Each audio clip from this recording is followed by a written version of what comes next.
The Arizona sun burns hot on the desert. The air is shimmering with excitement. It has been a winter of dreaming and a winter of designing. The fruits of the winter's labor are ready, but still silent. The first test is as tough as the desert is severe. Skilled hands have lovingly assembled what each hopes is the ultimate racing machine. The desert heat will test machine and man. Each driver has spent thousands of hours feeding himself, preparing mind and body for the test that lies ahead. The trial is a simple challenge of a Sunday afternoon drive, 200 miles in the blazing sun at Phoenix International Raceway. Soon, the awesome power of these thoroughbreds will answer the call. Each will sound its challenge in an ear-splitting scream, and the path ahead is difficult and filled with danger. A single miscalculation can end in disaster. The battle is constant and demanding, requiring tremendous skill to tame the lightning speeds, move at hundreds of miles an hour just inches apart. Danger and daring are commonplace as the 1989 season for the IndyCars is about to begin. The IndyCars of CART are ready to begin the fight once again, the yearly battle to determine the ultimate team, machine, and man. At the end of the season, the PPG Cup, the symbol of the champion of the CART PPG IndyCar World Series. Today, it's round one, the AutoWorks 200 at Phoenix. Well, it's hot, sizzling hot, blistering hot, use any adjective you want. The record for this date previously was 95 degrees. The thermometer has soared through that 7 degrees ago and is in fact still climbing. A tremendous challenge for these drivers that face 200 miles of competition here in the desert. Hello, I'm Paul Page, and this is the first race in the 1989 IndyCar season. It takes us all the way through the year, and it takes us up to the Indianapolis 500. Today, the 200-miler here, and then a week from today, through the streets of Long Beach, California. Then early in May, it's the run for the pole, the first day of time trials at the Indianapolis 500. And then on the Memorial Day weekend, the great Indianapolis 500-mile race itself. And we'll continue to follow CART throughout the racing season. Now, here today, the story is one of changes. Now, over the winter, there have been a number of team changes. Bobby Rahal moved away from the only IndyCar team he's ever been with, True Sports, moved over to Maury Cranes and the Craco team. Michael Andretti from Craco to join his father at the Newman Haas stable. And Scott Pruitt, a part-time IndyCar driver in the past, has now joined the True Sports organization, replacing Rahal. And there are a number of new drivers that have joined the IndyCar ranks as well. Well, at Penske Racing, though, the drivers haven't changed. It's still Mears and Sullivan. Let's go down to Jack Arute. And Paul, for the 6th time in 14 races, Team Penske has swept the front row for a CART PPG IndyCar event. Here at Phoenix, it's just another chapter in records that they wrote back in 1988. It looks like 1989 is going to be more of the same. But another factor that all the drivers will have to deal with today is this heat. Record-breaking temperatures here in Phoenix, above the 100-degree mark since Thursday. Again today, well above 100, as you said. But more importantly is the track temperature, which right now we're showing at almost 140 degrees plus. Now, 142 is the mark now. It's been fluctuating back and forth, and what that will do is it'll grease the track up and have problems for a lot of the teams in terms of adhesion with the tires. But the heat for the driver is a factor that must be dealt with as well. And some of the drivers will be using a derivative of this skull cap here. And they have little capillaries that run through the skull cap back down into a cooling container that's inside the race car. And what they will do is they'll put that underneath their helmet, and that'll hopefully circulate that cold water throughout the 200-mile event and give these drivers a cooler head right to the checkered flag.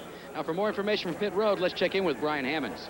Jack, starting right behind the Penske team is the surprise of the weekend. Dominic Dobson driving in his very first race here at Phoenix for a brand new IndyCar team. The Bayside Racing team has qualified 3rd fastest. Now, this team doesn't have a Chevrolet. They don't have even a new Cosworth, but he's out-qualified 6 former winners of this event.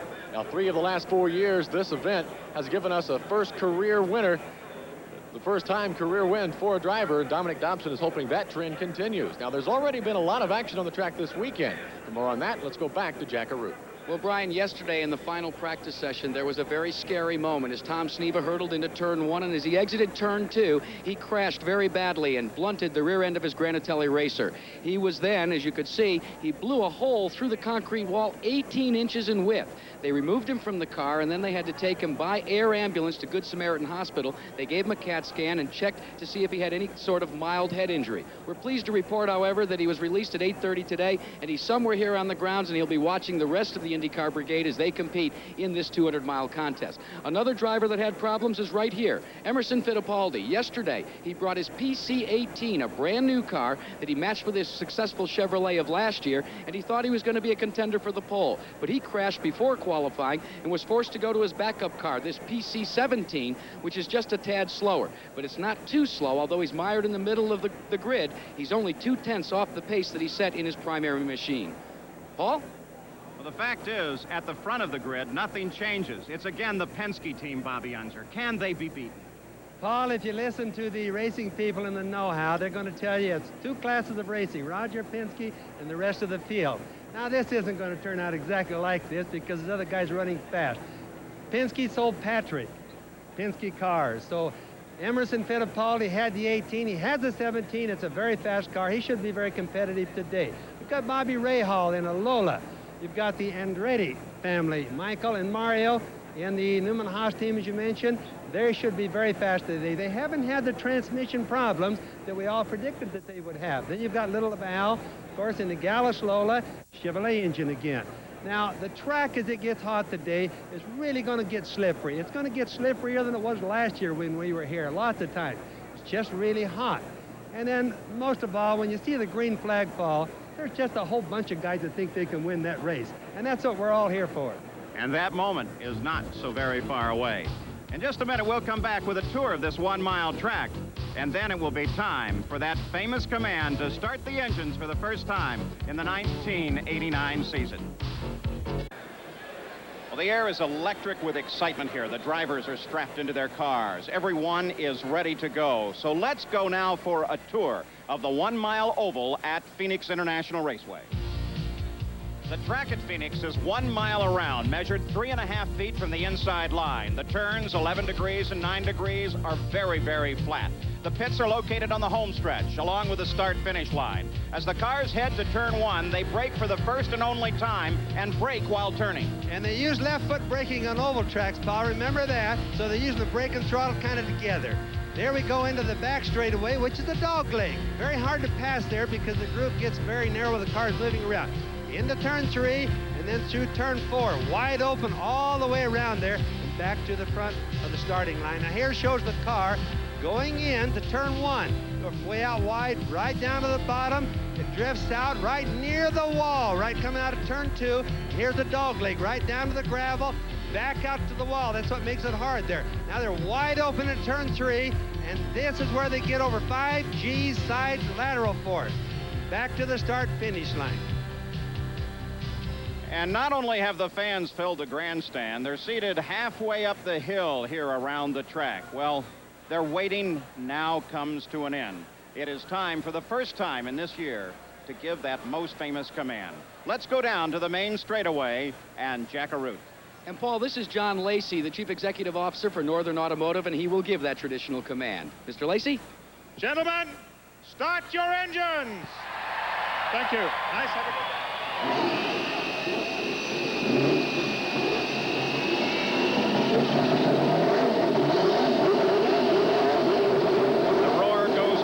Drivers are now ready to go racing. The engine started. We check up and down the line. All of the crews indicating that they're set. They're ready to go. Final moments of conversation. And Rick Mears sits ready to start this 200-mile Sunday afternoon run. Let's take a look at the starting grid for the AutoWorks 200 at Phoenix. Pole is Rick Mears with a new track record, 6th pole in his last 9 oval races. Danny Sullivan is alongside his 7th consecutive front row start. Dominic Dobson is inside the 2nd row. He's never finished in the top 10, but starts 3rd today. Mario Andretti is to the outside. He has 36 starts at Phoenix. He's won 3 times, including last year. Bobby Rahal on the inside, only active driver to win in each of his 7 IndyCar seasons. Al Unser Jr. has won 3 of his last 9 IndyCar races, looking for his first oval win. Michael Andretti, 4 of his 7 career victories have come on 1-mile ovals. Teo Fabi won here in 1983, his first start on the Phoenix Mile. Raul Boesel finished 5th here a year ago in his first ride with Team Shearson. Emerson Fittipaldi is driving a backup car after crashing his primary entry yesterday. Scott Brayton taking his first ride with owner Dick Simon. Arie Luyendyk led for 33 laps here last year until a pit fire ruined his victory bid. Pancho Carter, his first IndyCar start since '87. Kevin Cogan scored his first IndyCar win here in '86. John Jones, last year's Rookie of the Year. And Derek Daly beginning his 8th season in the IndyCars. Scott Pruitt, the IMSA and SCCA champion. And A.J. Foyt won the first race here at Phoenix. Randy Lewis with a new team this year. And Didier Thays starts with the Arciero team for the first time. Ludwig Heimrath won 2 Super V races here. Bernard Jourdain of Mexico. Jean-Pierre Frey starts today, first time on an oval. And Guido Dacco, a rookie here. Those are the men. One of the machines, that of Derek Daly, has not started, and the crew now rushing to push it back into position in the pits where they can start the car. The rest of the field already begins to roll past. If Daly gets it started before they get on the pace lap, he could, of course, move into his starting position. Otherwise, he would have to move to the back of the starting field. Derek remains strapped in the cockpit as the crew brings him around the edge of the wall for safety's sake. The rest of the field now begins to snake around the course. Very little need to heat up their tires. They're plenty hot already. The view is over the right shoulder of Mario Andretti as he works his way around the track. He will start in the starting position. You'll see Danny Sullivan. That's Tommy Dawson just ahead to the left. He will pull up alongside as they come to the green flag. Premier's well out in front. Car. They move away around the corner now. In a single formation, they'll drop into more familiar rolls of 2 in just a few moments. This is looking backwards from Bobby Rahal's car. The camera actually rides about 3 inches above the ground. That's Al Unser Jr. just behind. And this is one of the most spectacular shots that I think you'll find in motorsports. You've met the men. These are the machines, the breakdown of chassis and engines that will race here today. As the field now moves into the first turn once again. Look at that grandstand. Looking backwards from Bobby Rahal's car. Filled to capacity. Everyone now beginning to line up. But the CART officials are going to hold up the start of the race is one indication. Derek Daly's engine now started. This could be the reason for the hesitation from the officials. Let's go to Jack Arute. Well, Paul, it was a simple vapor lock. The first indication that heat may indeed cause a problem. It kind of kept the fuel from a starvation situation. They cooled it down with cold, ice-cold towels, and then returned the engine, and it started right up. Back to you. All right, the field formed up, but the starter, Nick Finaro, has indicated 1 more lap before he will give the green flag. Paul, alcohol has a very low boiling point, and that's probably what happened to Derek Daly, is it just sits there and boils without a lot of heat. Even though we say it's a lot of heat, it shouldn't be a lot like gasoline, but alcohol boils. All right, we look over Arie Luyendyk's right shoulder now. One of our onboard cameras here today. Ahead, new VIP suites that are part of the first turn.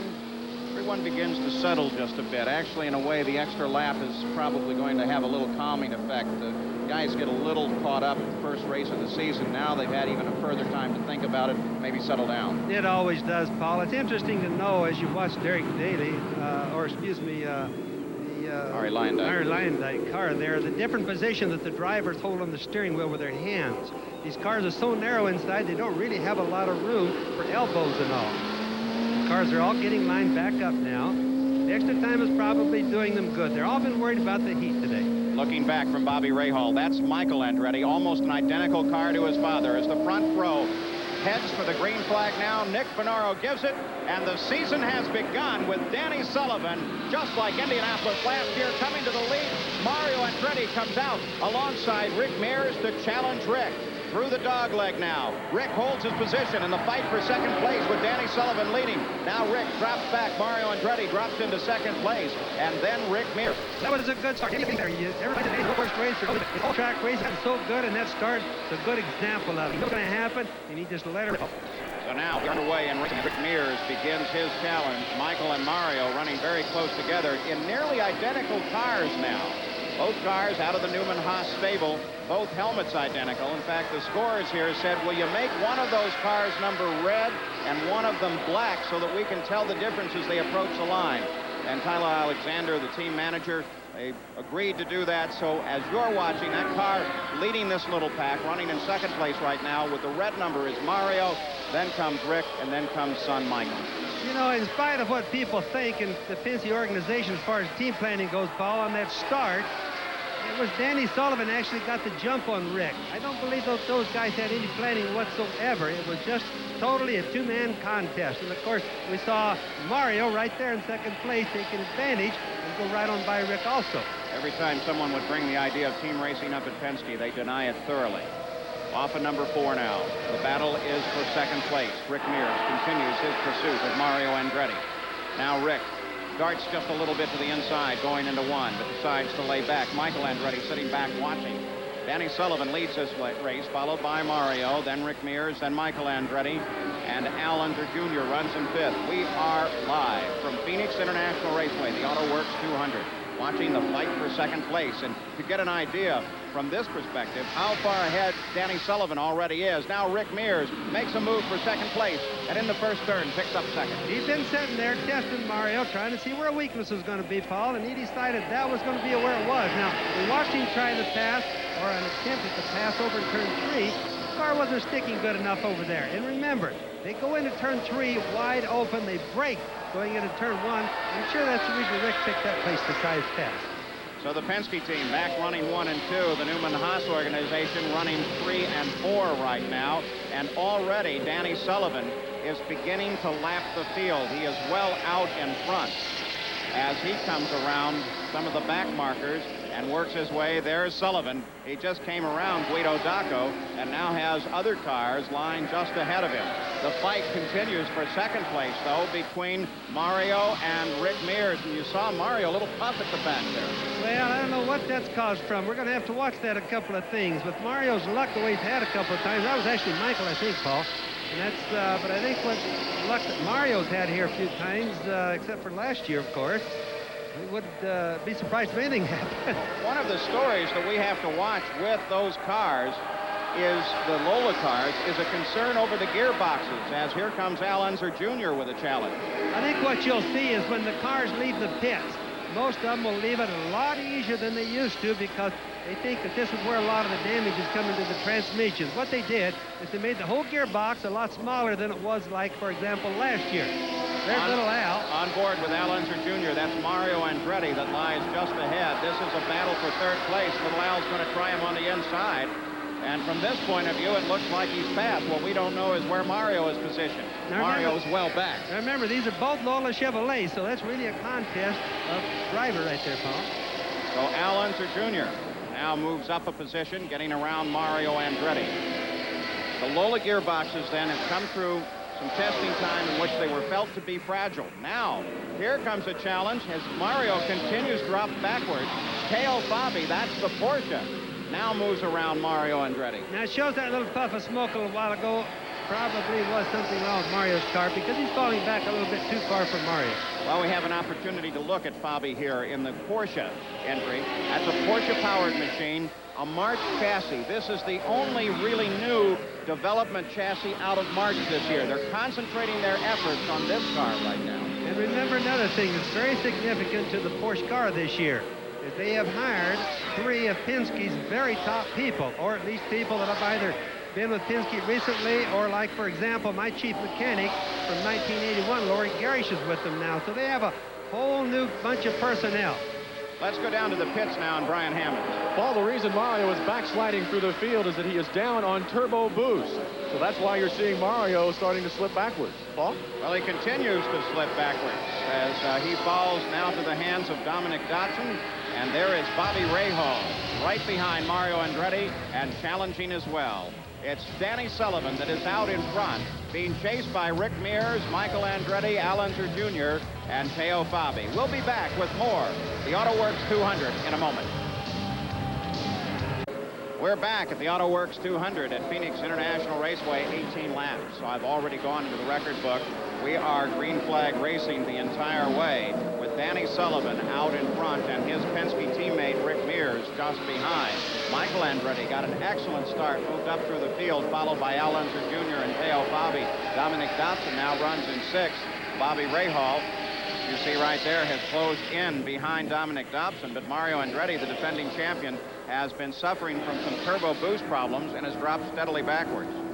Well, that sometimes happens. You know, this heat, sometimes Paul gets to the pop-off valves. The pop-off valves are the things the cart puts on top of the logs to keep the floor pressure equal with everybody. And they get very hot up there. You can see Michael's little air deal going through his helmet. That's Bobby Rahal. Or Rahal.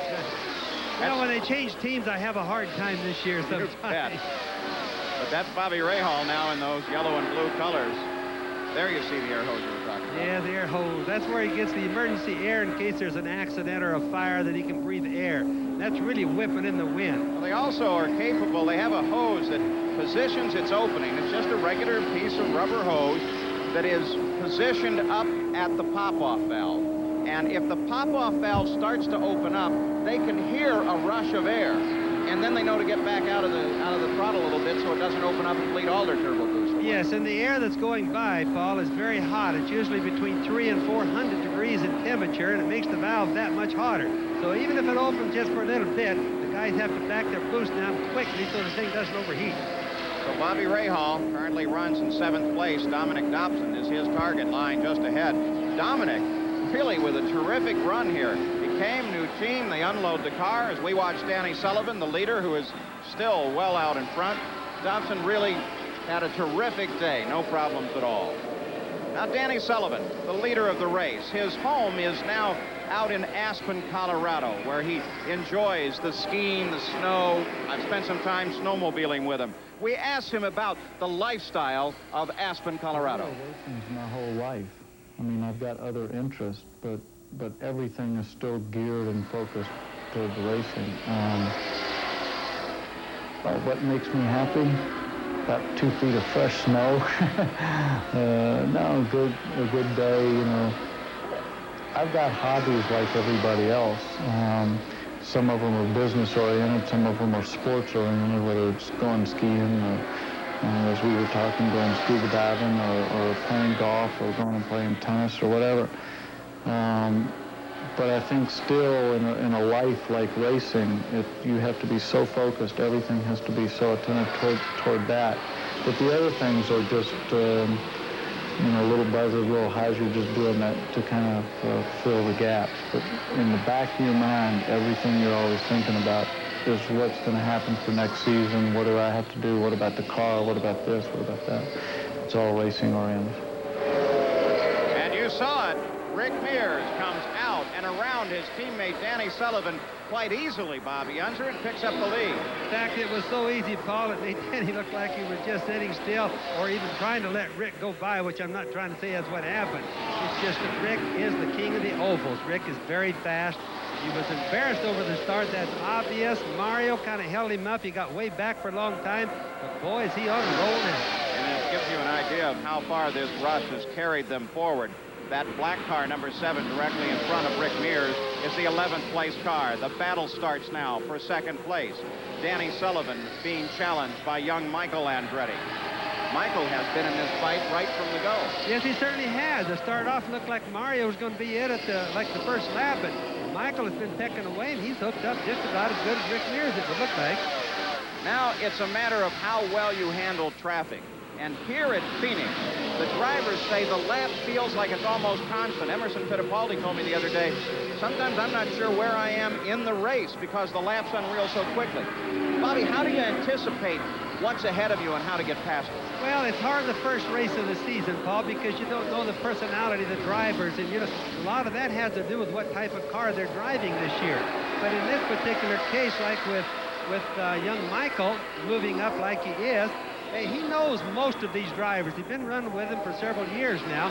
It's just do they remember the colors and everything like we do, or are they having the problems that we have? There's Michael right there. And the yellow flag is out, and there's the situation. Dominic Dobson tagged another car, and his front wing has been damaged. So with the yellow out, some of the cars have already come into the pits, and Dominic has headed into the pits to try and get those wings repaired.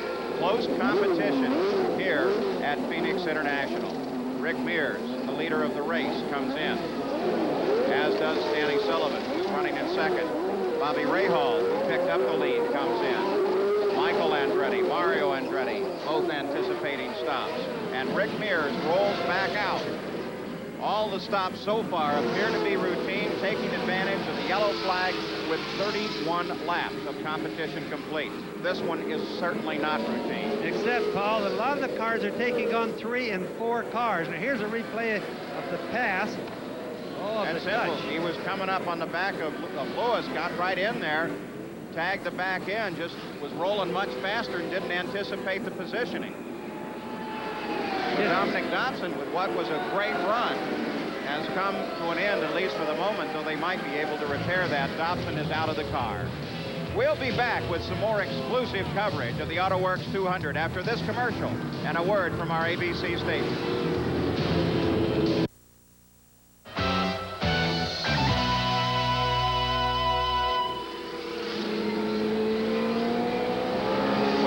AutoWorks 200 in Phoenix, and Mario Andretti is out running. You're riding on board with him. Rick Mears is the leader of the race.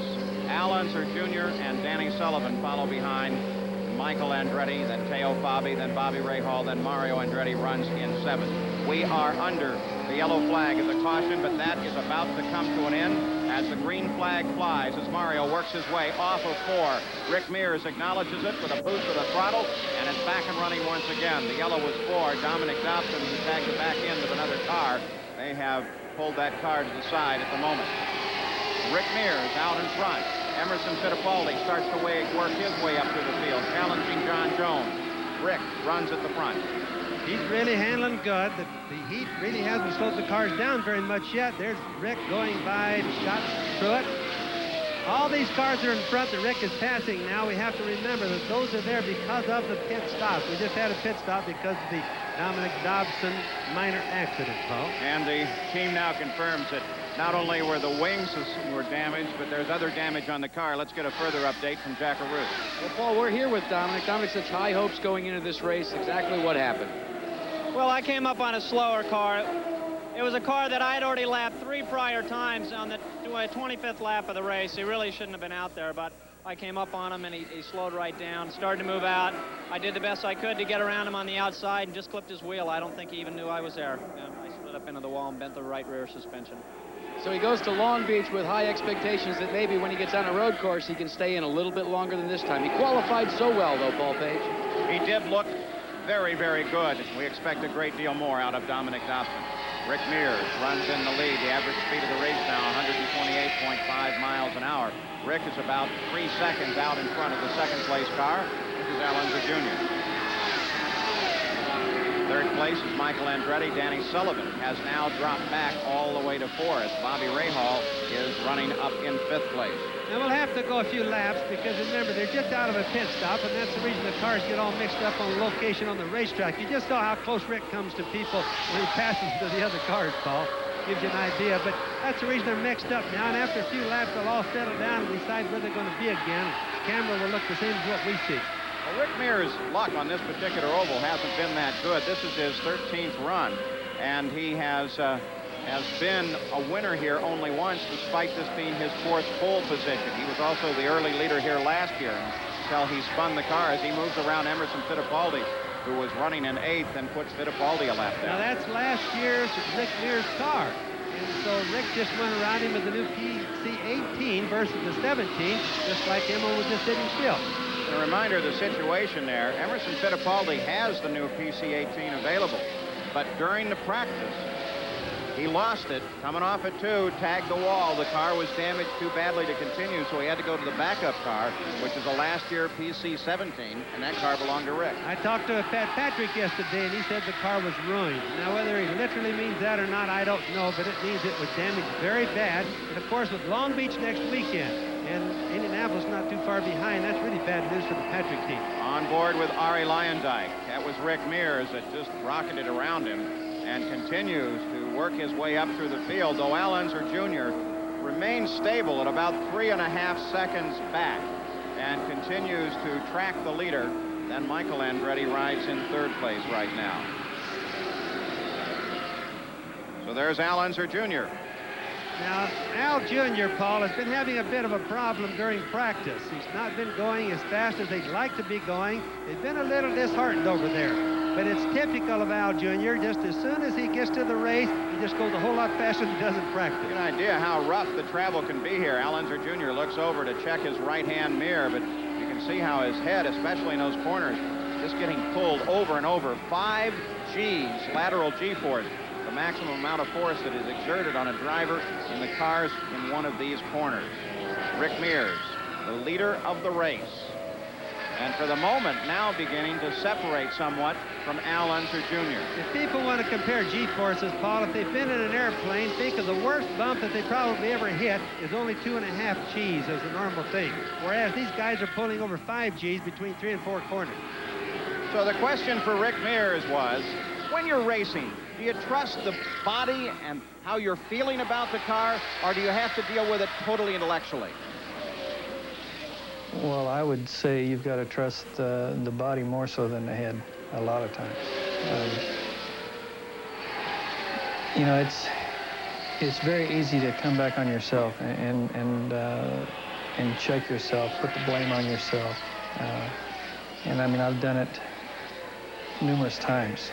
You get out there and you're running the car and you're in the car and you're thinking, well, you know, we're off the pace, we're off the pace. Maybe I'm just not doing this enough, or maybe I'm not just doing that enough. And sure enough, you're going to lean on a little bit harder and things just about bite you. And you get out of shape and you think, okay, you know, I should have listened. It was telling me that's all it wanted, and, you know, I overstepped it. So you really have to rely on that quite a bit. And you've got to be very careful the outside pressures don't rule that for you, too.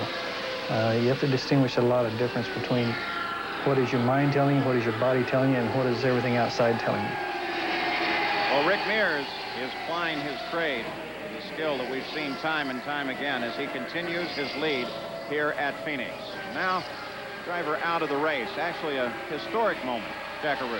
Well, Paul Pace, 25 years ago at Phoenix International Raceway in the inaugural event, this man went to victory lane. A.J. Foyt, you won't be going there today. What happened to your car? Well, actually, it looked like we've been having trouble. It wasn't the car we was originally going to run. I sold the car we was going to run, and the headers all broke on it for some reason. I don't know. We're getting back and find out what happened to it. He's one of the drivers because of the concern about the 89 Lola gearboxes that brought a 1987 Lola here, and you're going to bring an 87 Lola as well to Long Beach. Is that correct? Well, that's true. We got the 89 car. We just got the rest of the pieces, so we might try to run it at Long Beach. Well, he'll be at Long Beach going left and right there in the bay. Back to you. And, of course, he will be at the Indianapolis 500. The incredible career of A.J. Foyt. 67 IndyCar victories, far and away more than anyone else has scored. Rick Mears out in front. Paul, during the winter testing, all of the cars, including the Penske cars, have had some transmission problems. As the race goes on today, we want to keep watching and see, for example, Little Al, who's running only about 5 seconds behind Rick Mears, whether or not they're going to have these transmission problems. The fight is for second place. Al Unser Jr. occupies it at the moment, but Michael Andretti now moves up and begins the challenge. That is Andretti, the white car on the right side of your screen. The blue and white car belongs to Al Unser Jr. And again, both of them are Lola cars, and both of them are Chevrolet engines. The difference being is Michael is on what we call the Lola factory team. Little Al would be independent driving for Rick Gallo's team out of Albuquerque. Now, Mike, the car jumped around a little bit on him there for a moment. Well, it has to. When you get behind like that, you have a lot of wind buffeting. The car ahead causes a lot of turbulence, so the guy behind it sometimes just gets that. There you see the leader, Rick Mears, as he passes out of you. We look for the second place car, and there it is, Al Unser Jr. Then the third place car right behind. Gives you an idea of how far ahead Rick is. Now you can watch Michael there. He was gambling that he could catch Little Al behind some traffic and do a pass on him by Little Al being virtually blocked by a slower car. A lot of those deals like that are just gambles. The guys say, hey, it's easier to pass that way than it would be if I had to just pass it by myself on the track. So they just gamble on it, Paul. Fight continues. You're on board with Al Unser Jr. He is second place. Michael Andretti sits just a bit back and trying to come up and challenge for second place. We take a look now at the top 10 with 55 laps complete. Mears, Unser Jr., Michael Andretti, Danny Sullivan, Bobby Rahal runs in 5th position. In 6th place is Teo Fabi, then Mario Andretti, who now seems to have stabilized in his position but 1 lap back. Emerson Fittipaldi, Pancho Carter, and John Jones, last year's Rookie of the Year. And there goes Michael. Michael gets past Little Al. Passed him right going into number 1 turn. That was the braking part of it. It seems to be the place that they're going to pass mostly today, or at least between the fast cars. That's where they're going to be, Paul. So that's the fight for 2nd place. Michael Andretti now has 2nd. Little Al drops back into 3rd place. Rick Mears continues to be the leader. Michael Andretti now on board a team with his father, something I think, Bobby, the Andrettis really in the past would have liked to have avoided. It's tough enough being teammates. It's got to be harder still when you're family. Yes, and I think a lot of us have wondered just exactly how that was going to come out, because you wonder how much closeness can be lost between a father and son being on the same team. Things really get a lot of pressure there sometimes, and a lot of tension going on. For example, the guy that's run the fastest is going to look the best, and the other one just won't like that. Michael Andretti, you see him on the far left of your screen now. Take a look at Al Unser Jr., because Danny Sullivan in the gold car, the right of your screen, has now begun to pull up and soon should be challenging Al Unser Jr. Yes, he's pulling up. Danny's been working very good. Neither Danny nor Rick Sullivan. There's Danny coming under Little Al right now. Looks like he's getting run on, going into turn 1. And see, there's the blocking of the cars, like I was talking about before. It caused Little Al to hesitate just a little bit, and Danny was able to scoot right on by with very little effort. Yeah, hesitate perhaps, but not back out. That red, white, and blue car is the 30 car of Raul Boisel. Now, Little Al tried to use Boisel as an advantage. It didn't work for him. The two continue their fight. Traffic is probably the biggest single problem that they have here in Phoenix. Maybe the track later on getting slippery will be a big problem. The traffic will even be worse then as far as creating problems here. They both work past Bernard Jourdain and continue their ongoing fight for 3rd place. Danny Sullivan now beginning to pick up a head of steam and work his way back up through the field. The leader continues to be Rick Mears, followed by Michael Andretti. Rick Mears' first career win came on a mile at Milwaukee in 1978. There's the leaderboard. 61 laps are complete. We'll be back. We're back live at the Phoenix 200. Rick Mears is the leader of the race. He was the pole sitter, jumped out into a lead. We've got a problem as the yellow flag comes out. Yellow flag for a car that spun slowly up against the wall in 4. There it is. That's the 12 car of Didier Taze.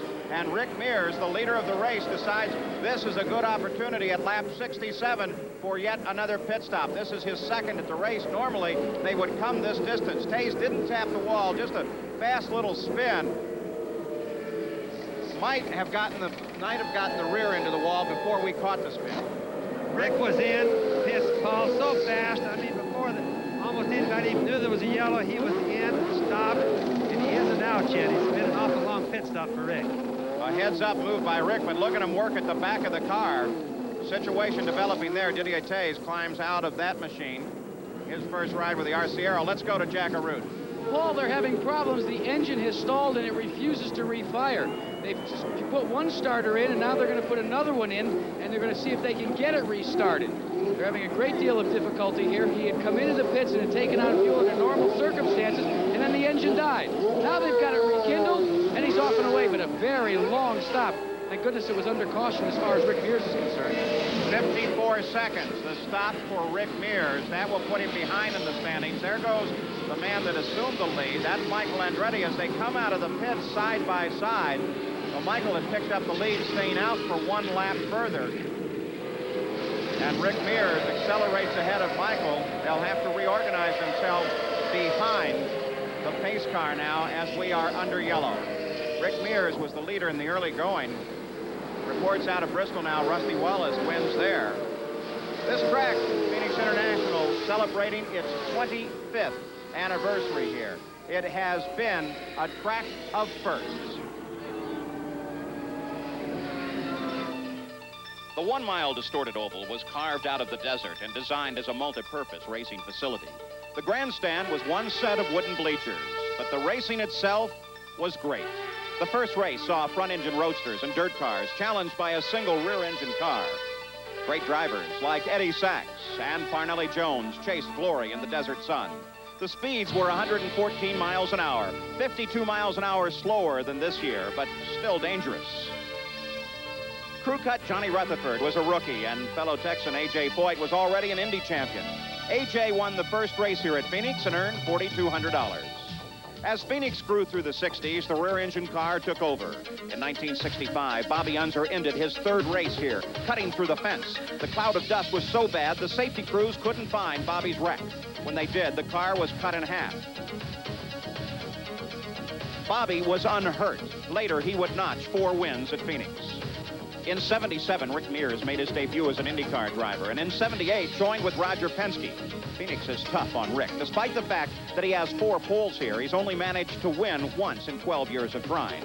But with Roger Penske, Rick Mears has 3 national championships and 3 Indy 500 wins. CART's history began here in 79 as they staged their first race. It was the dawn of a new way of looking at racing, with sports marketing and entertainment part of the concept. Gordon Johncock earned $18,000 as CART's first winner at Phoenix. In 1980, Johnny Rutherford had wrapped up the championship and was leading the race when he touched tires with a back marker. He rolled upside down. The crowd feared the worst, but when the car was righted, he was not seriously injured.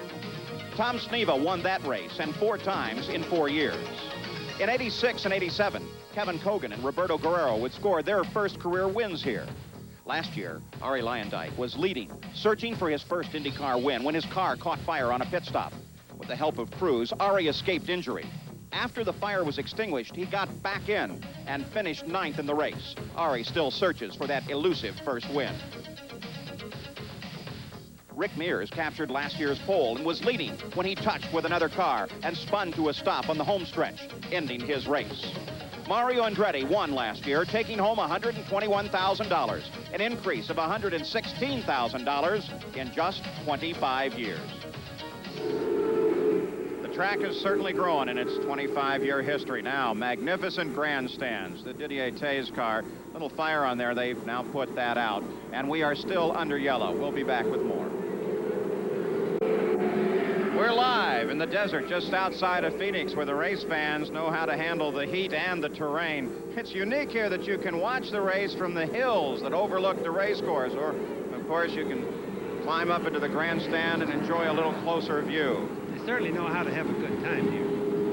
Indy race fans everywhere know how to have a good time. Here are the standings as we look backwards from Bobby Rahal's car. Michael Andretti now is the leader with a full lap on the rest of the field, followed by Al Unser Jr., Danny Sullivan, Teo Fabi, and Emerson Fittipaldi. But the reason, Paul, is because Michael didn't stop. Here we come down and just went free. So Al is leading in the front of the pack. Michael is leading the race because he didn't stop for the last pit stop. Now, Michael Andretti will try and get around Rick Mears and put Rick a lap down. Rick is certainly the threat here. He was the early leader of the race and is only back in position because of that long pit stop when they couldn't get the engine restarted. Michael has to be very conscious of the fact that Rick is right there and is going to try to get past him. Now, right now, we have Rick heavy on fuel, Michael very light on fuel, so it might bring a little bit more of an advantage towards Michael, although Rick's car is normally a little bit faster. That's Emerson Fittipaldi. He is the 5th place car, lying just ahead. Rick Mears continuing to try to hold off Michael Andretti, who runs alone on the leader lap. And Mears, of course, is trying to get around Emerson Fittipaldi and pick up 5th place. Well, he passed Emo earlier pretty easy. Now, the only problem Rick's had is the engine lost fire, quit running in the pits. They had a hard time getting it started. For the people that missed it, that's how Rick ends up being back this far. There's Michael going right by Rick like there's nothing to it. Michael Andretti using the traffic to his advantage and gets around Rick Mears. Starts into position, goes under Pancho Carter, and now separates Rick Mears in the battle that he had with Emerson Fittipaldi, the fight for 5th. Pancho came back pretty strong there. He got a little bit excited when he saw Michael come under it so easy. But there Michael went right back by the second time, really. Pancho Carter in that blue car is a further lap back. He is running in 9th place. Look how close Michael runs to Pancho as Rick Mears continues to close in. The white car is Michael Andretti, followed by that bright yellow machine, the Pennzoil car of Rick Mears. Pancho's running a high groove, really trying to stay up, although he's not in the same lap with him. Now just ahead is Bernard Jourdain. Michael handles him easily on the home stretch, goes into the first turn. Rick Mears is very careful as he closes down. Michael's sticking good, but remember again, he's light on fuel. He has the advantages right now. Now Rick gets a little bit of clean air, a little bit of clean track without traffic. Let's see what he can do with Michael, Paul. Now we have to remember, it is Michael, the leader of this race. Rick Mears is actually running in 6th, but Rick is really the key factor in the race at the moment. If he can keep the car running, get around Michael and close up, he certainly was a critical factor in the early part. There he goes around Michael Andretti, and now hopes to start moving away and make that lap up so he comes back into contention. Let's go down to the pits, remembering that long stop of Rick Mears. Here's Jack Arute.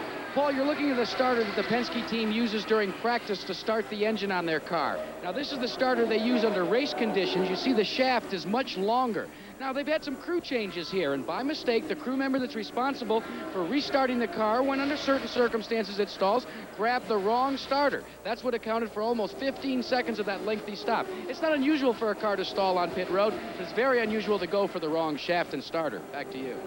Well, now, Bobby Unser, that's going to be something fascinating in the Penske team as we continue to watch Rick Mears now up behind Fittipaldi, the battle for 5th place. There have been changes in the Penske team. Peter Parrott, Rick Mears' former crew chief, as Mears tries Fittipaldi, left, went over to work on the Porsche car. They promoted one of the regular members of the team, Richard Buck, who came up. And we've got a problem being reported now. As we continue to watch for the battle of 6, they begin to slow down because the yellow flag being displayed. Bobby Rahal climbs out of his car, which has smacked the wall, apparently in a confrontation with Bernard Jourdain. Yes, that's a problem. You can see Rahal feels that he was in the right, that Jourdain did something wrong. There's a rookie versus Rahal. Rahal is, of course, very experienced oval track, any type of a racer. And I have a hunch that when we see the reruns, we're going to see that Jourdain made a little bit of a mistake and captured him right into the wall, Paul. View from Bobby Rahal's onboard camera. Now both cars sit empty and silent by the edge of the course, just under the bridge over between 3 and 4. And the safety crews wisely trying to keep these two drivers separated from one another. They are not happy with that situation, either one. No, they certainly are. They wait for this first race of the season to come around, and to have an accident on the track that's caused by somebody making a mistake just isn't what they look forward to. Well, we got a view of Jourdain a lap or two earlier as Rick Mears had to jump on the binders a little bit and slide behind Jourdain because Jourdain dialed across the corner. Now this looks out the back end of Bobby Rahal's car. That's Pancho Carter coming up behind. Or not Carter. There's the accident. There's the accident as he tags the wall and grinds to a stop. Now that doesn't give you any idea of what actually happened, but it is certainly a fascinating view of the accident. Bobby Rahal is obviously certainly uninjured. See some of the pieces coming off the car too. Exactly. Bobby Rahal talks with some of the safety crews. He is obviously uninjured, as is Bernard Jourdain. Both are out of their cars, but the yellow flag flies for the 3rd time here at Phoenix with Michael Andretti leading. And we'll be back with more exclusive coverage of the AutoWorks 200 after this commercial and a word from our local ABC station.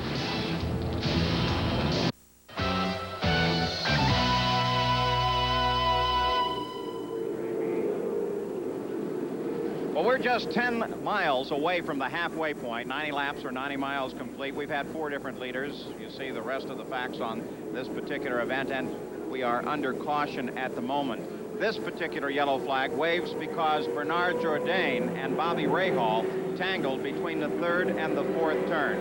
The leaderboard at the moment, Michael Andretti leads, Al Unser Jr., Danny Sullivan, Teo Fabi, Emerson Fittipaldi, and in 6th place is Rick Mears. We look at the rest of the board. Now, Rick, remember, was the early leader, but he had about a 55-second pit stop when he killed the engine, and that forced him well back in the field. So we continue under yellow. Let's go down to Jack Arute. And Paul, Bobby Rahal is none too happy about this accident, Bobby. No, you know, when you're lapping somebody for the 4th time, I mean, it never seems to fail, but I mean, he saw me for 4 laps trying to get by, pulled up next to him once or twice, and he, you know, tried to go around the outside of me and just over his head, you know, and he got into the corner too deep and lost it, and I had nowhere to go. I mean, I got off it, but, you know, when you get off the momentum, the car just wants to go straight, and I tried to stay out of it, but I couldn't, and when you got out of the car, you did have a conversation with Jourdain. What did you say? Well, I just said for 3 laps, you know, because Nick Venaro's been waving the blue flag. You know, I've raced against Pancho Carter for 3 laps, and you can get by him, and everything's under control. But this guy, it's, I don't know, it's frustrating. That's an understatement if there ever was one. So Bobby Rahal starts his season with the Crames family in Craco with a less than satisfactory conclusion. Well, this track is very, very tough. We asked a series of the drivers, just how tough is it? How do you handle it? Well, I'd have to say traffic. You know, it's always been tough. When you get on a 1-mile track, you're in traffic a lot, basically from start to finish. You're on a track, you're on there for 200 miles, and I'm sure that's really going to play a tough part. I've noticed that just from my first running here in late January to now, I've done a lot of work trying to build up my, you know, around the neck and upper body, because it just takes so much strength because you're continually, you know, going around the same direction, which really plays tough on your neck. I think the hardest part is it's so fast, it's so short, there's so much traffic, is to keep on the leader's lap, even when you got a problem. Let's say you get a bad set of tires or you got a problem with the car, it's not handling, you need to wait till the next pit stop to make an adjustment, is trying to stay on that leader lap. So when it comes down to the last 50 laps, you're right there ready to race with them. Very tough to achieve a balance, to have a consistent car. Probably the toughest of all of our ovals.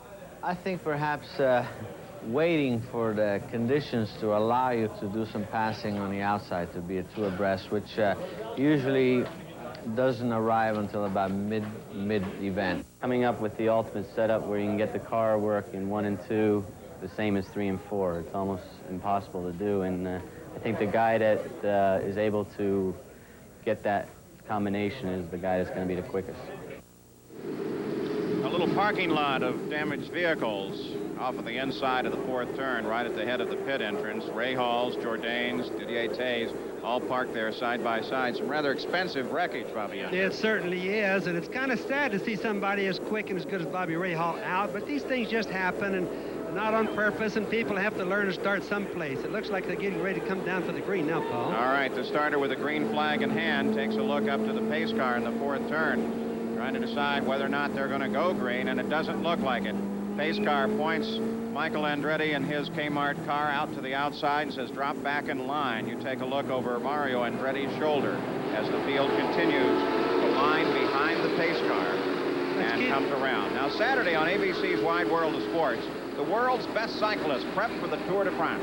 They'll travel the miles of rugged cobblestone streets in a grueling European classic, the Paris-Roubaix bicycle race. Plus, the countdown to the Kentucky Derby continues with the Bluegrass Stakes. That's Saturday on ABC's Wide World of Sports. Paul, right now, I just want to bring up that we've got Michael Andretti leading as far as the serial, leading the race, and totally out in front and almost clearing the back. We have Rick Mears. In between, there's a whole bunch of cars that Rick and, of course, many of the other cars have lapped many times. So we're going to see a traffic jam and some pretty fancy driving between now and when Michael and Rick Mears get back together again. The car certainly to watch is that of Rick Mears. It currently lies in 5th place as they indicate yet another lap before they come back to the green flag as they continue to clean up the course and, perhaps more important, get the different safety vehicles back on station so that they can be prepared for any future emergency. And one of the things they look for the most out there is, remember, these tires don't have inner tubes, they don't have safety liners. They've got to get all the bolts and nuts or little tiny pieces up off the ground so as you don't cut a tire, because that really causes accidents fast, Paul.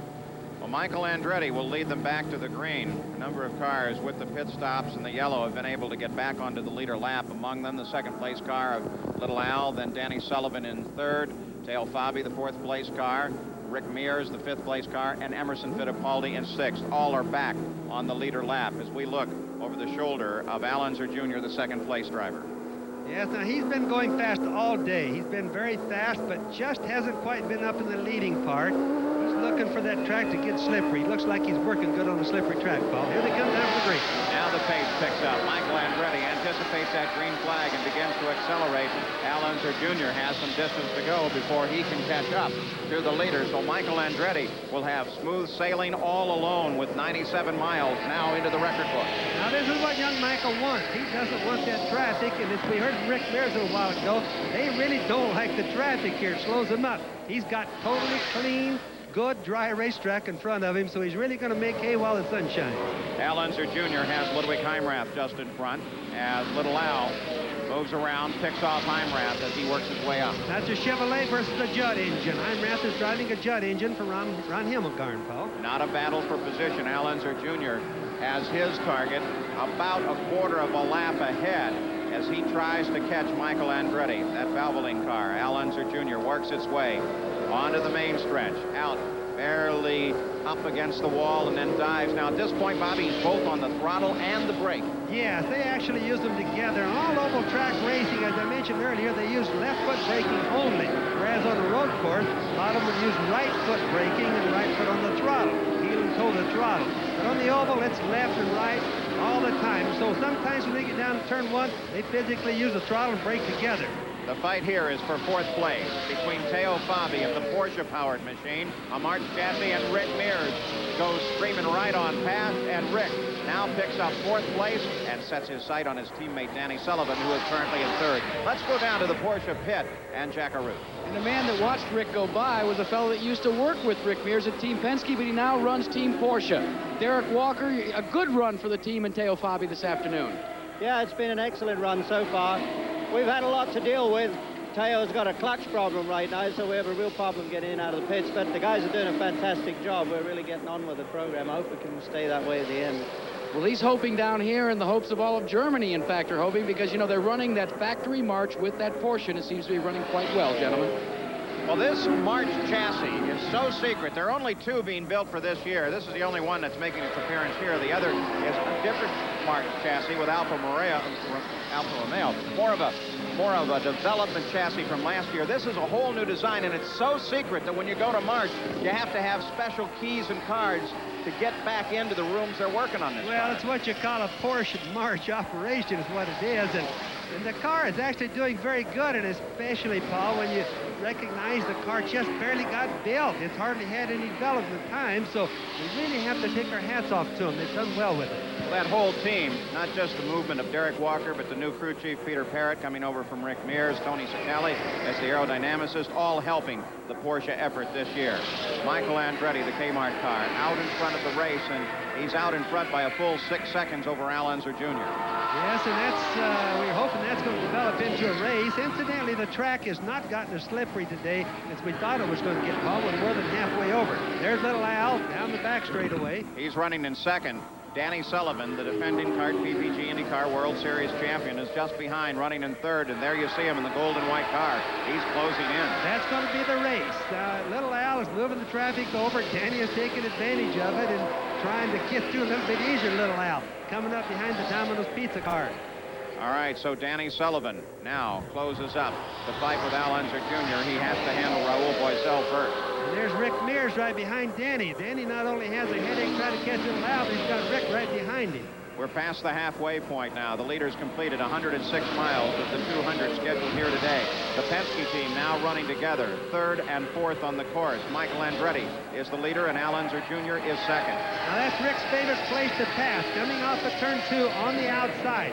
Let's watch the next lap around and see if Rick doesn't try a pass on Danny. That's where he passed him the last time. Now, if you were Rick Mears there, isn't that a dangerous situation where Raul Boesel sees the first car? He saw Danny Sullivan come up on him, and the temptation that Rick would have would be to come right through behind Danny, but you have to make the assumption that maybe the car you're passing didn't see both cars there. Right, Paul, and that was the most dangerous part on the track to do that, coming off of turn 2, because the drivers don't normally look to the right and see if somebody's coming by. But Rick has a lot of racetrack savvy, and he eased off of it. What you got there was really heads-up experience from years of racing. Rick Mears said it's just not worth it to get the position here. I'll wait half a lap.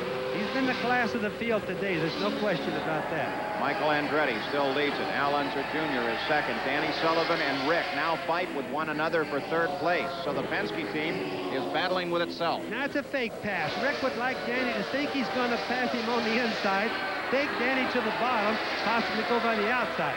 I saw Danny's hand come up. Was he waving Rick through, do you think? It doesn't seem reasonable that he would do that. Came up to his helmet. Might have just been working with tear-off on his visor to clear his vision, but as he did, Rick Mears on the main stretch came by, and Mears picked up third. Well, you can tell the way they started this race that Danny isn't going to give him very much for nothing today. Of course, if part of the tactics of this race becomes how do you save the race car. Maybe Danny said, well, let's just let Rick go on fast and I'll save the car a little bit. I know how good it's running.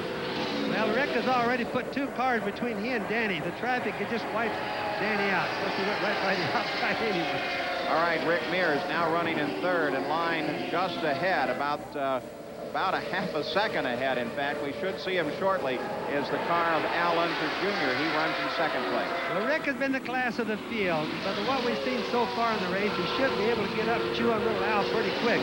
Little Al has been awfully fast all day, just lacking a little tiny bit compared to Rick. Rick comes out and around Jones and now is in contact with Al Unser Jr. So the fight will develop shortly for second place.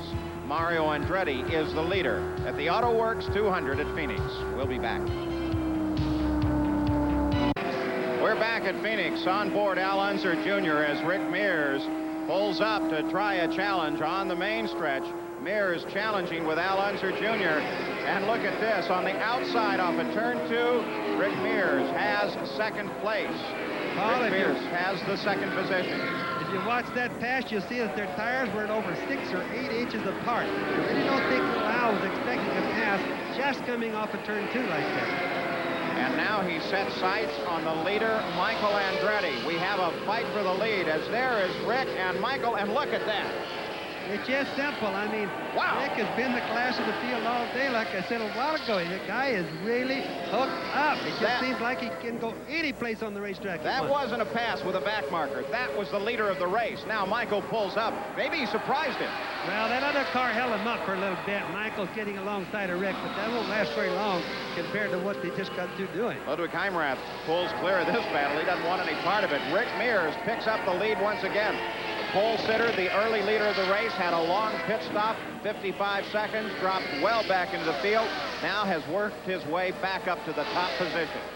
I watched Rick Mears pass Al Jr. We have a problem. We're spin over in turn 2, Paul. And there is the car, Scott Pruitt. Scott Pruitt, his first ride for True Sports. He's lost part of his rear wing, Paul. If you notice right there, the back part of the rear wing is gone. Now, I would just have to use an assumption right now that the wing just broke and went away, and that probably caused his problem. So the question is, did the wing break and he spun, or did he do a quick little loop and catch the wall? Normally, if they catch a wall with the wing, Paul, it'll really be bent all over. In this particular case, the back part of it, the important part of it, just all gone. Astute observation, Bobby Unser. We'll see if we can't follow up on that story. Pace car is out. There is Rick Mears, the leader behind it. And there is Michael Andretti, as Michael comes out of second place and into the pits for routine service from the Newman Haas crew. Car up on the jacks, 3 tires being changed, fuel pouring into the car now, 40 gallons of methanol alcohol. Right rear is already changed. The throttle comes up as he thinks he was getting ready to leave, but no, all the fuel is not in the car yet. Now it is. It's down off the jack, and Michael Andretti is out. Not a real fast stop, 17, 18 seconds on that one, Paul. Michael Andretti comes out along with Danny Sullivan, but Danny Sullivan gets out ahead of Michael Andretti. The leader is still Rick Mears. We are under yellow once again, the Auto Works 200 at Phoenix. We'll be back. We're back live at Phoenix. Roger Penske on two-way radio communicating with Rick Mears. Roger will run Rick's car as he's saying it's green. Let's go, go, go. We are back racing once again. Rick Mears is out in front of the field as they take the green flag. Just moments ago, he simply blew the leader, Michael Andretti, right into the weeds. Just right on past as if Michael was a back marker. Then Michael moved up and started to challenge once again. Well, Rick is in clean air. He has no traffic for a while, Paul, and he just is literally going to run away with them.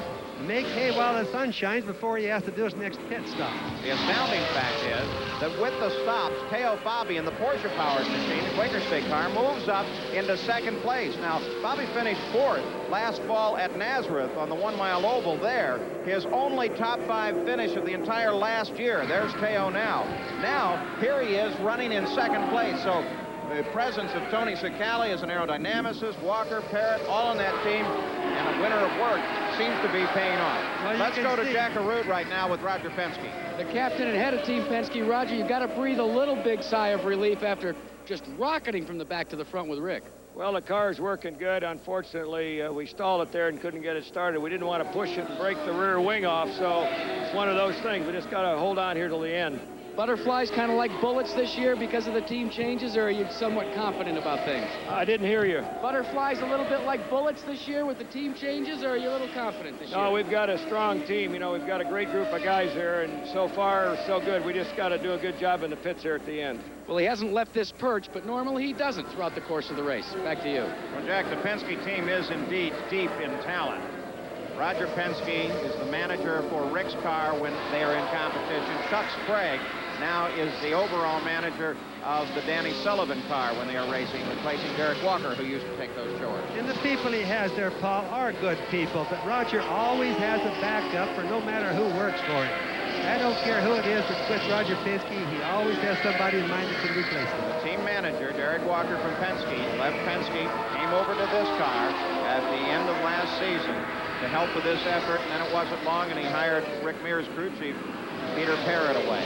Now, we take a look at the battle for fourth place as Al Unser Jr. tries to hold off Michael Andretti as Michael starts to work his way back up through the field.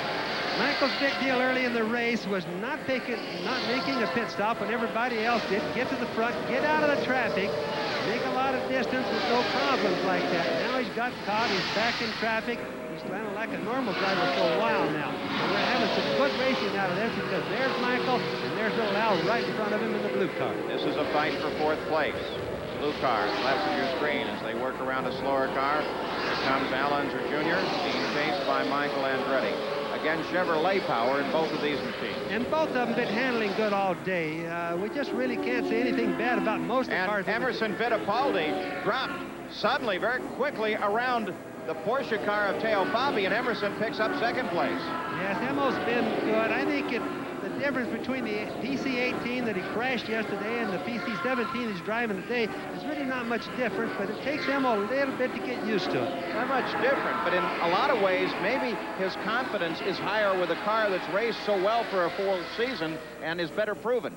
But he liked the other car an awful lot, Paul. I talked to Emo 2 days ago. I don't think I've ever seen Emo as happy in IndyCar racing as he was then.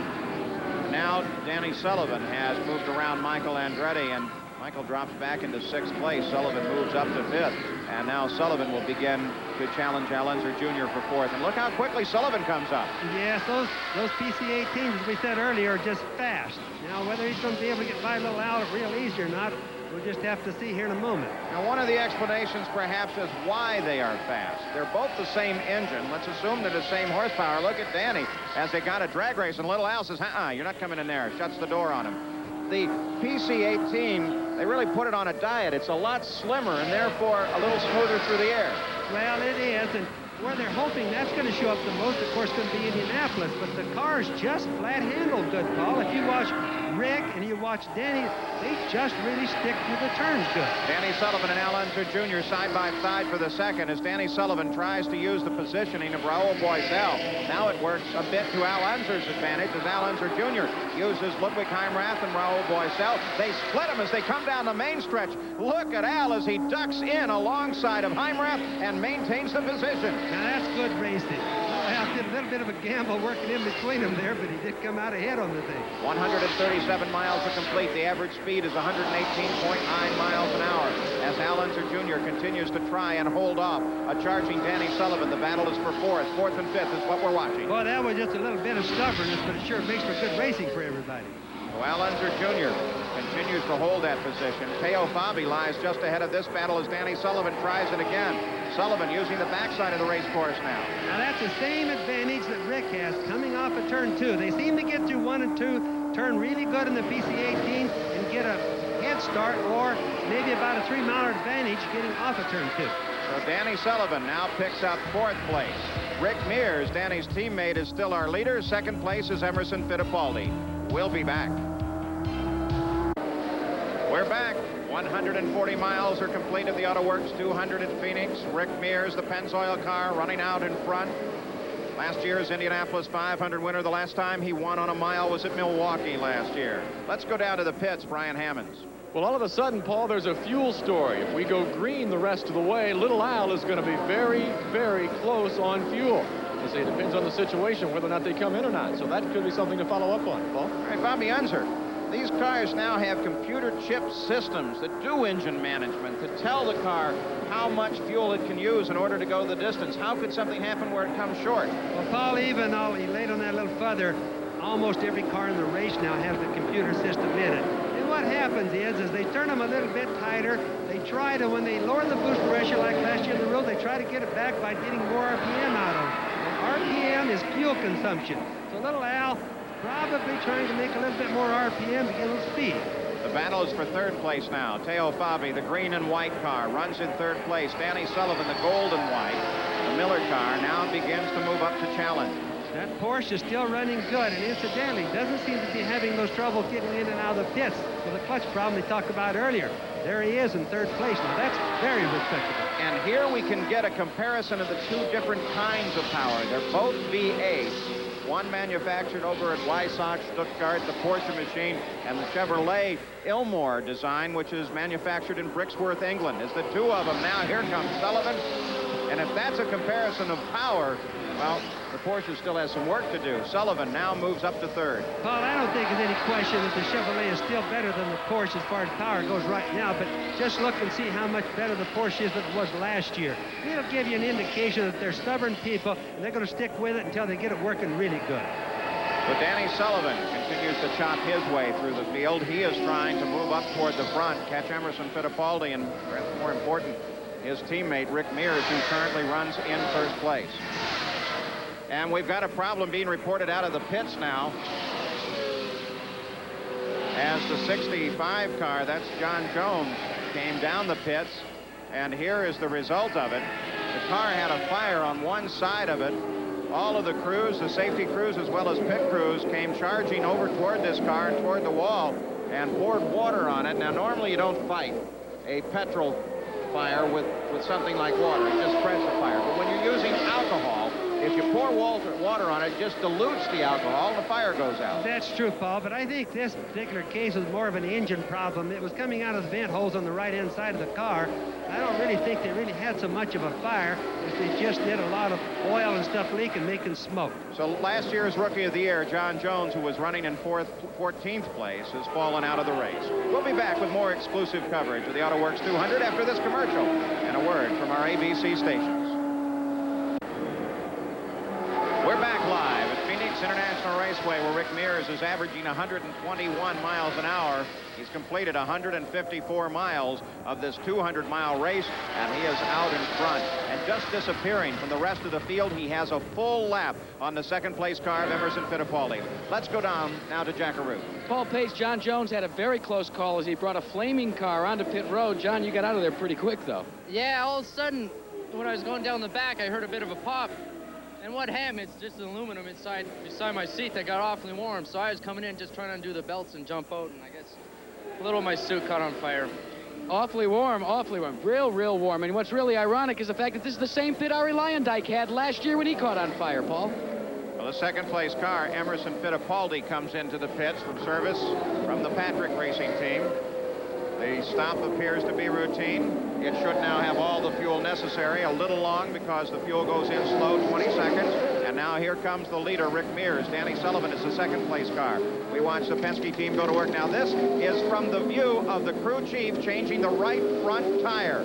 As he goes to work, one tire already off, wheel and tire on. He runs around to the front of the car, look back, make sure that everything is okay. And the car is already gone. 14 seconds to stop for Rick Mears. Now that would be compared to Emerson Fittipaldi's 20 seconds, Paul. So Rick Mears comes out and back into the action. Penske team service has not changed, has it? Typical Penske pit stop. Name has changed, but the game remains the same as Richard Buck now leads that crew.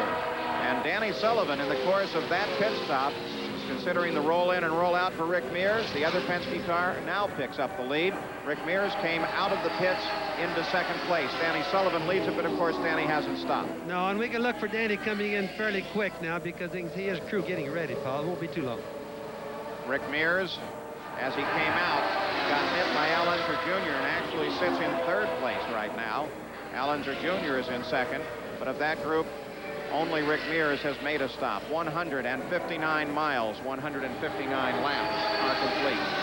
There's Danny Sullivan going by, working the back markers a little bit. Unusual sight there just ahead of him is Scott Pruitt in the number 3 car, bright yellow helmet. We take a look at the leaders now. Danny Sullivan and Rick Mears, the Penske team, out in front. And continuing the contest, Derek Daly up now around Scott Pruitt. And just behind Danny Sullivan, it's not a battle for position. Daly is currently running in 11th place, and Pruitt is running in 13th. Scott Pruitt's first oval track race, this Phoenix race is, Paul, so he's getting a lot of good experience today. Bobby, this has got to be a terribly tough track for an IndyCar rookie. A terrible first start for anybody. Now, Scott got a little experience last year, but anytime you come here, it's got to get your attention. I think Phoenix is one of the hardest racetracks to go do any learning at, but it's a necessary thing. If you're good here, you can about handle anything. Now the crew working on the Domino's pizza car, Raul Boisel, Team Shearson. And this is not a routine stop because the back cowling is coming off. Yeah, there was a little bit of smoke coming out, and of course, that's always a bad sign. Rick Mears in second place, continues to chase Danny Sullivan now. The front row of this race was the Penske organization. Now they occupy 1 and 2, with Rick Mears about 8 seconds back from the leader, Danny Sullivan. And keep in mind, Rick has made his last pit stop, providing he did get a full load of fuel. Danny still has to stop. So if nothing else happened, Rick would be able to pass Danny that way, Paul. Al Unser Jr. is third. Michael Andretti is fourth. Emerson Fittipaldi is fifth, and Teo Fabi is now sixth. Teo Fabi has also completed his stop and should be able to go the distance with the fuel that he carries. That is, assuming that all of them have enough fuel for the entire distance. Yes, remember, we don't really know what they take on the last time because we're not too sure that their fuel tanks are full. Danny Sullivan runs alone out in front of this field. Rick Mears is a lap behind Danny now. The Penske team continues their dominance. We'll be back with more from Phoenix after this. We're back live at the Auto Works 200 from Phoenix, Arizona. The desert just west of Phoenix. The temperature well over about 104 degrees right now. And under this tremendous heat, Danny Sullivan continues to lead the race, followed by his teammate, then Al Unser, then Michael Andretti and Emerson Fittipaldi. You're on board watching Mario Andretti work his way around. Teo Fabi with a good run in the Porsche-powered machine. Boisel with an engine problem now. Mario, Carter, Ludwig Heimrath. We look through down this entire race field. All of the drivers starting here today now falling well behind a Danny Sullivan machine that is just tearing up the racetrack. Let's go down to the pits now, Jack Arute. Well, you alluded to the fact that a black box is now on board most of the cars, and this is one of those type of black boxes that calculates fuel consumption and things of that nature. But what the Penske team has done is they have calibration for their fuel tank as well. So they get the readings from the black box, the readings from this fuel tank, and what they do is they enter it into this computer right here. And that calculates the pit strategy and fuel consumption. And because of that, right now, Danny Sullivan and the crew, they're not really sure whether they're going to pit it or not. They feel they may be able to go the distance. As far as fuel, they still have enough if they have to come in for a splash and go. Well, Jack Arute, I wonder, when they do something like that, how apprehensive they have to be at putting their confidence in that technology. Well, you know, they've been at the leading edge of all this type of computer technology, from designing cars, etc., and they've got a long, storied history of trying things that are new. They were the ones that went with the expanded fuel nozzle to try and get more fuel in, so it's not unusual for them to put their faith in a little metal black box like this, at least if your name is Penske. On the past several laps, Rick Mears has been closing the interval from 8 seconds to 6 seconds behind Danny Sullivan. Let's go to the pits again. The story on Al Unser Jr. Here's Brian Hammond. All the calculations have been going on behind me. They're saying, no, they're not going to stop. They're going the distance on this load of fuel. Hopefully, it's going to be very, very close. Little Al Unser Jr. will not pit between now and the end of the race. Paul? That's Rick Gallus we see standing on the wall, and I can tell you he's nervous trying to make that decision, Paul. You've probably got the computers working, the calculators, and somebody back in the back on an abacus trying to figure out where they are. If he thinks somebody's making better gas mileage than him, he's going to try to make it up the pit. Danny Sullivan now closing on Michael Andretti, that white number 6 car, and when he does, he will again lap the 4th place car. So Danny Sullivan is just flying, but Rick Mears is running a touch faster behind him. Yes, he is. He's closing up relatively fast, and of course the traffic, he's running into some pretty fast cars. Danny is right here. It'll give Rick a little bit of advantage on catching Danny. we've only got about 25 laps of the race left, and it's going to end up being a pretty good race between Danny and Rick. Report out of the Patrick pit is that the 5th place car, Emerson Fittipaldi, also is going to try and go the distance. You take a look at the leader now, as there's Danny Sullivan. The gold and white car comes to the line. The yellow Pennzoil car, that belongs to Rick Mears. He is just 3.5 seconds back and closing. Now, Rick has been able to get through traffic just a little bit better than anybody else all day. He should be able to catch Danny sometime just before the end of the race. Danny Sullivan still fighting with Michael. There comes Rick. And historically, though, Danny Sullivan does the best towards the end of the race, Paul. Well, part of the story of the end of the race is also going to be physical conditioning. You've heard us tell you that in the turns here between 3 and 4 that there's 5 G's of force pulling on the driver, and especially pulling his head over, trying to pull it out of the cockpit. And the temperature now 103, 104 degrees, bearing down. They've been running in that heat all day. If you're not in good physical condition, you're not quite as alert and you're not quite as fast. Now, Bobby Unser, the 2, Rick Mears, Danny Sullivan, is one better? I think oval track-wise, both of them have to be very good. Or as far as experience, Rick is obviously the best on that, but Danny is in very good physical shape, and Rick just won't wear him out. Danny comes on really strong right at the end. Danny Sullivan now having to thread his way in traffic. That's Emerson Fittipaldi just ahead. The gold and white car is Danny Sullivan carrying number 1. Indicates that he is the defending national champion. Works his way around Rosell. Apparently they got that car back and operating again. Rick is less than 1 second behind. You can see the 2 of them right there. Danny is right here. Rick is just right behind now. He'll be chewing on his bumper here pretty quick, Paul. No holds barred in the Penske team now, as Rick Mears tries to close in on Danny Sullivan. Jack Arute. Paul, you talk about the physical conditioning of Danny Sullivan. This year, he has gotten himself a trainer, and when we talked to him before the start of the race, they were very specific as to what they wanted to develop this year. He's gained a little weight. He's beefed up a little bit in certain areas. In his lower body, down by his thighs, and in his upper body strength from his shoulders, his pecs, and up into his neck. He said, I worked all winter on those particular areas with a trainer, day after day after day. Back to you. Well, both Rick Mears and Danny Sullivan are into physical fitness. Danny's been at it a little longer, and they also, like most of the drivers, are very conscious, just like an athlete in an Olympic sport, of their physical conditioning. Now here they are running together on the car. Look at Rick Mears. No question about it, just blows Danny away. Well, unbelievable. You couldn't even call that a pass. That was annihilation is all that was. Rick is just absolutely faster. Danny's into the pits, making a pit stop there. There was a reason for that, Paul. I guess it shouldn't have been quite that easy. Now, Danny Sullivan was apparently already on his slowdown for this pit stop. And no tires. Danny's just taking on fuel and back out. This will put Danny in second place. What I started mentioning a while ago is guess what's coming on for next year? It's going to be power steering. Probably going to be done this year.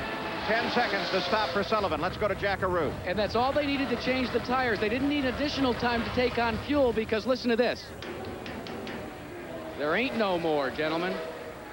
So Danny Sullivan has all the fuel that there is, but Rick Mears has the lead now with 15 miles to go in the race. Now Rick will turn back his boost, turn back the fuel consumption as much as he can to try to guarantee. He's the class of the field. He's got him outrun, but he's got to make that fuel mileage. I'm sure that if Danny is worried, Rick has to be worried. So he's been turning back that power, Paul. And here's some good news for you, Bobby Unser. The family's looking pretty good because as Danny came out of the pits, little Al was able to streak past and pick up second place. But there's another fuel problem. We don't know whether little Al's going to have enough fuel to get to the end right now. So it's going to be typical of a lot of the Phoenix races. Is there enough fuel? And now we're looking at what perhaps will be a fight for third place. Danny Sullivan, the gold and white car, is third. But that white number 6 car, the white car at the right of your screen, is Michael Andretti, and he is running with Danny on the track. Emerson Fittipaldi is still holding on in the top 5, running in 5th. Michael Andretti, at some point, seems to close a little bit on Sullivan. There's Michael on the main stretch. Well, if Sullivan really has a shortage of fuel the way it appears, then he would be dialing back his boost a little bit and trying to conserve a little bit of fuel, or try to back off the gas as much as possible. Whereas we say they don't ever back off going into turn 3, maybe he lifts a little bit to make a little bit better mileage, Paul. Well, the relationship will be within the Andretti family as we continue to watch Rick Mears. Now, look at this. The yellow car is Rick Mears, and that is the 5th place car of Emerson Fittipaldi just ahead. And you notice Rick didn't even try a pass there. Rick is extra smart, extra good on these ovals. He just let Emo have the line, stayed right behind him. He's totally happy, conserving. On board now with the second place car, Al Unser Jr., but Al has to be aware by looking over into those mirrors that Danny Sullivan is closing down. In the last 4 laps, he's dropped from 3 1/4 seconds down to just over a second. So now, in fact, there it is. Look at that interval. It's Danny Sullivan challenging little Al. Fight is for second place. I think it's just all a fuel consumption problem between the two of them. So let's take a look with 10 laps to go to see what the outcome will be as second place closing down on Rick Mears. It is Mears, then that blue and white car, the Valvoline machine of Al Unser Jr., and the gold and white Miller car of Danny Sullivan. And Sullivan tries at the back. The front is all fighting together right now. Sullivan tacks at the back of Al Unser Jr.'s car. Can't get past, and little Al is pretty tough to pass on an oval. Oh, he is, and it's right towards the end of the race. We've only got about 8 or 9 laps left, and so they're all going to be tough right now. 8 laps to go for the leader. Rick Mears has lapped the entire field, running well out in front. But look at this fight for second place. Al Unser Jr. trying to hold off Danny Sullivan. And they're right in the middle of all the traffic on the track right now. That's really a lot of traffic for this race. Well, we're talking 2 guys who are pretty good at running in traffic. That's Scott Pruitt just ahead of Little Al. Scott currently runs in 12th place. Little Al comes to the inside. And look at this, an intervention there as Michael Andretti has moved down and gotten in between Little Al and Danny Sullivan, though Michael Andretti is running in 3rd place. 7 laps to go. The fight continues at the front of the field. Michael just came out of nowhere to join this battle. Al Unser Jr. still running in 2nd. Michael Andretti up in 3rd right now. Danny Sullivan drops back. Kevin Kogan not on the lead, but still up in this battle. Then Danny Sullivan, the gold and white car, and the red car of Scott Pruitt. I think it's just obvious that Danny does have a fuel problem. He has to back off and try to conserve his fuel if he's even going to finish, because he just gave up that position with Michael there. Let's go to the pits, Jackaroo. Paul Page, they are not concerned about fuel. The reason that they made a 10-second stop was they took all the fuel that they had, but they said, hey, we've got plenty to go the amount of distance. Back then it was about 25 laps. So they may have backed out just a tad, but not on account of fuel consumption. Chris Mears, Rick's wife, keeps score, talks on the communication system in the Penske team. Rick Mears has a little over 4 miles to go now to the finish of this race. Al Unser Jr. continues to hold on to second place, a lap behind the leader. Then Michael Andretti, then Danny Sullivan, and then Emerson Fittipaldi. The contest is for second place. 4 laps to go. Roger Penske knows that if he can only hold on his car, Rick Mears has this race wrapped up, and his team currently has 1st and 4th. Well, for a long time, there's Michael coming out of the pit. He obviously had a little bit of fuel problem, too, and had to come back in. Remember, they wasn't too sure if they were going to stop, Paul. Just came in, got a splash. Only 7 seconds where the wheels stopped, and Michael right back into the action. But it might be a costly stop for Michael. And he certainly wasn't worried about his transmission. He was really giving some gas getting down the pit. Well, if anyone on the Lolas were worried about transmissions, the worry may have gone away. It appears that whatever fixes the teams were able to work out have worked for this race. Rick Mears comes around to complete his 198th lap. He now has less than 2 miles to go. The last time he won on a mile was at Milwaukee last year. The Penske team picking up right where they left off as Rick Mears in that bright yellow Pennzoil car screams around this course a full lap ahead of everyone, which is what the racing world was saying just might happen. And we don't have an indication from the way Rick's been going that he has any fuel problems, so I think we'll be able to see him get to the end with no problem, Paul. The fight will be for second place as they come to the line. The white flag out for Rick Mears, as now he can almost coast to a finish in this race. The concentration will be on this fight. Al Unser Jr. being closed by Danny Sullivan. Danny Sullivan in that gold and white car, the right side of the screen. Sullivan closes in. Rick Mears comes off of the 4th turn, sees the checkered flag just ahead, and Rick Mears has won the Auto Works 200. And Danny Sullivan is right behind Al Unser Jr. as they come to the line. So Rick Mears, the Penske team, has won the race. The Pennzoil car triumphs. We'll be back with more from Phoenix and a conversation with our winner, Rick Mears, who has won at Phoenix. Jackaroo here in Victory Lane with a victorious Rick Mears. The Penske domination continues, Rick. Thank you, Jack. I tell you, Winslow car ran great all day. It never missed a beat. The thing just ran strong, and the guys just did a tremendous job in the pits and the stops. It just, I couldn't ask for anything more. A close call, but nothing of major concern, was there? No, not really. I mean, I killed the engine coming to pits, which is really smart, right? And but the guys got the thing turned around, got it fired up, and Chevy just never missed a beat all day. Well, Team Penske continues as they make the road to Long Beach and then to Indianapolis, where this guy had won the Indianapolis 500. We'll be back with more right after this. Well, we're back at Phoenix. The race has been won by Rick Mears. In fact, 10 of his last 11 IndyCar wins have come on oval tracks. We take a look at the unofficial results of this race. Alonso Jr. finished up in second. We take a look through the entire field. The race was run at 126.11 miles an hour, not nearly a record. The record still belongs for the race to Roberto Guerrero. An hour and 35 minutes in 104-degree temperatures at Phoenix. And Rick Mears, the Penske organization, continue their dominance. The new PC-18 with its Chevrolet power is now the car to beat, as they go now from Phoenix and the 1-mile oval to the streets of Long Beach, California, 1 week from today, where Danny Sullivan becomes the master because he is Penske's road racing driver. For everyone here at Phoenix, so long.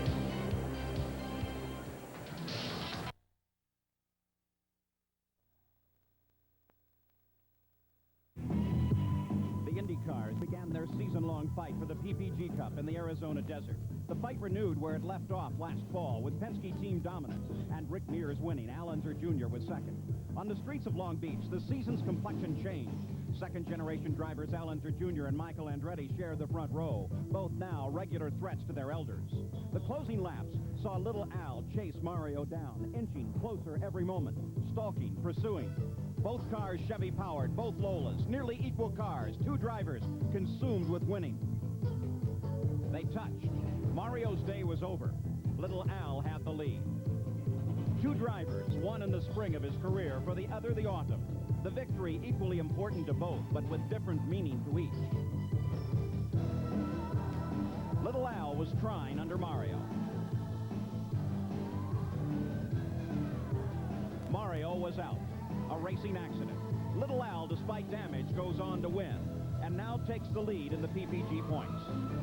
Grimly, Mario hitched a ride with his son Michael back to the pits.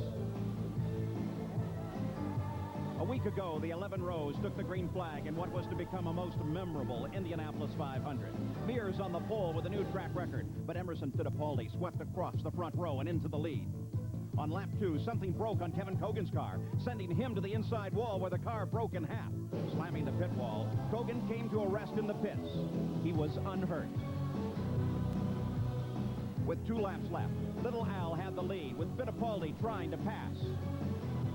They tapped one another, Al careening into the wall. Fittipaldi desperately fights for control and continues on. Emerson Fittipaldi becomes the 4th former Formula One champion to win the Indy 500. Little Al still held the points lead, but Emerson Fittipaldi earned a record